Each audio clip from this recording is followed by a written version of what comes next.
Hey Cash Curious, now you've watched a lot of videos with us, it's time you learn from the greats. And how does everyone learn? By reading. Oh, you stink!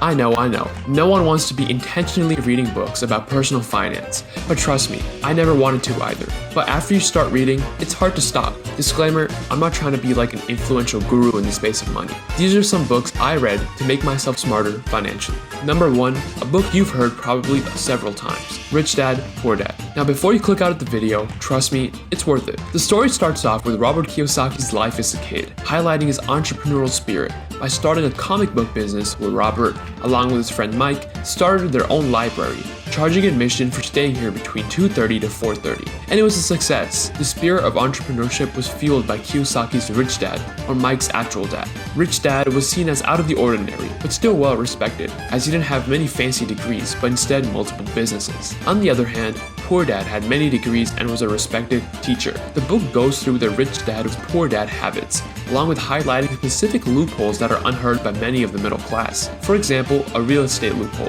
which allows a person to keep buying real estate, selling it, and using those profits to upsell and buy even more expensive pieces of real estate. Overall, you'll learn about the basics of personal financial literacy, including cash flow sheets. Another book to take a look at is A Random Walk Down Wall Street. It's definitely an old-fashioned type of book when it comes to the overall techniques of stock trading itself. It suggests that the best way to trade and invest is to buy and hold, meaning you buy a stock, hold on to it, and you don't sell it for a long period of time. This book can help you with long-term investments by speculating over the years before and after an initial investment. Using patterns and trends, it can help you make good decisions on investments. Now lastly, you don't want to just learn about money, you need to have a money-making, or should I say, cash-curious mindset.